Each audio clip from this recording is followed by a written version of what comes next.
Welcome back to Renewal Podcast, everybody. I'm your podcast host, Jordan Skiles. This podcast is created to help motivate and inspire you guys, the listener, to renew your mind. We do this whole concept centered around growing and changing in Jesus. Today's episode, we're talking about acne, as you can guess by the title. Now, before you skip off this video and think, man, this has nothing to do with Jesus, this has nothing to do with the Christian mindset, toughness podcast that this is, and the renewal mindset, just hang on with me and we're going to get into it. So ever since I was my young teenage years, I really struggled with acne. I'll put up pictures right now. But as you can see, I looked like a pepperoni pizza. As funny as it may sound, it was really bad. And it brought down my confidence a lot. And so as I was thinking about this, just how bad I used to struggle with it, and I still struggle with it to this day a little bit. It's slowly getting better. It's a slow, long healing process. But as I was thinking about this, God just kind of spoke to me 3 points about how acne and our relationship with Him correlate. So let's get into it. The first one is as within, so without. And as I've been going through this journey of healing my acne and studying it, one of the things I learned through a lot of research is that you have to fix your internal gut health in order to have external results in your face, because they correlate with each other. If one's off, the other one's off. So if you have an unhealthy gut, man, you got some unhealthy face, you got some acne. And so that was one of the things I had to fix throughout my journey, was eating healthy, nutritious food and taking probiotics. And the same thing applies in our relationship with Jesus, is that we got to feed our souls the right thing. We got to feed it the right thing, because what happens externally is started internally. So essentially, as within, so without. So if you want to be a millionaire, man, you got to believe in here that you are a millionaire, and you got to believe it in here with your spirit, and then on the outside, you will be a millionaire. And the Bible talks a lot about rending our heart. Rend your heart, rend your heart, rend your heart. And rending means to tear.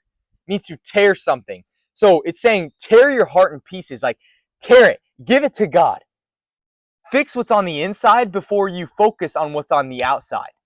Focus on your internal circumstances, not your outside circumstances. And maybe you're going through some adversity right now in your life, and you just needed to hear this. That when you're going through this adversity, man, focus on the inside. What's God trying to speak to you in your heart that you need to fix before you focus on your circumstance that's in front of you? And the crazy thing is that you can have the best lotions for your face, you can have the best medicine, the best creams, whatever it may be, and still struggle with acne if you don't fix your gut health. And it's the same thing in our lives. If you try to fix what's out here before you fix what's in here, man, it's not going to work out well, because you'll never get there. We have to fix what's in here. We have to eagerly desire Jesus. That was a podcast a couple months ago, and I encourage you to check that out, about eagerly desiring Jesus and how we all need to have that. And so the good news is about this is that as we talked about healing our gut health, we have to fill ourselves with good nutritious food and good probiotics. Jesus is the best probiotic. He is the best nutritious food.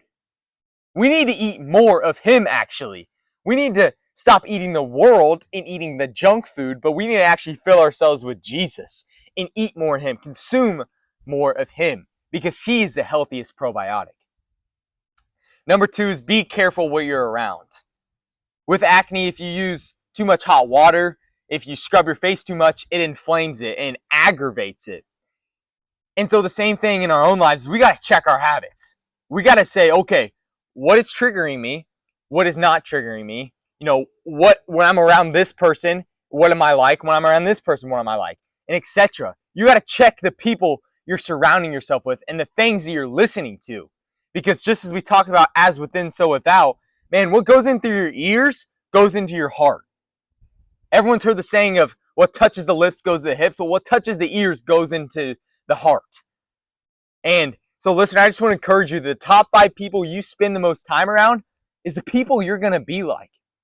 Someone told me one time that, Jordan, if you want to be a college basketball player, you got to surround yourself with 4 other college basketball players because you'll be the 5th. And man, that hit me right in the heart because that can apply to anything in your life. If you want to be a better follower of Christ, surround yourself with people who love Jesus more than you do. And man, I bet you money that you'll be the 5th person who loves Jesus more. And last but not least, my favorite on all these points, don't pick at your face. My mom constantly tells me this because anytime I get bored or I'm just thinking, it's just a natural instinct, just like people bite their nails, I rub and pick at my face. And it's really not good for you because you're getting your nasty hands all on your face and it's getting into the pores of your skin. And when you pop things, and I love popping the zits, that's one of the reasons why I struggled with the acne for so long and still struggle with it, is because I pop it and then it spreads. And all that yucky juices get all over your face and spread everywhere else. And so the same thing in our own spiritual lives is that, man, you just got to surrender and give it to the Lord. Man, you got to stop trying to fix it yourself and surrender to the Lord. Surrender to Him. You know, Jesus was the best representation of this surrenderance when He surrendered His life and died on the cross. So listen, I'm asking you right now, are you fully surrendered? We're going to talk about this in a couple months, but surrenderance is such a huge thing that if you're not fully surrendered and fully committed, man, it's better to be on one side than the other. Like, you can't be in the middle. You can't be lukewarm. You can't have 1 foot in and 1 foot out. And the last thing I kind of want to talk about as we wrap up here is to just be still and know that I'm God, like we talked about last week. I want to reiterate this because I think about our brains as our spirit as like a muddy puddle. A muddy puddle, when you stick a stick in it and you stir it around, what does it do? It creates clouds and you can't see the bottom of the puddle. The same things with our brains and our hearts and our minds. That when we try to stir it and fix it ourselves, it becomes cloudy and messy. But when we just let the puddle rest and let our brains and our spirits rest, and we just let Jesus work and not us, man, oh man, that's where change happens. That's where the renewal mindset comes into play. So listener, I hope you love this podcast. Also, I hope you guys love the new logo. Something I worked on for a couple weeks here. I really like it. We're doing some rebranding. Got some big news coming up here in a couple weeks that you guys will hear about. So stay tuned. Remember, share, like this podcast. We're up to 50 subscribers now, a little over 50. So big thanks to you guys. Pat yourself on the back right now. And yeah, see you guys next week. Remember, if you change your mind, change your life. Peace.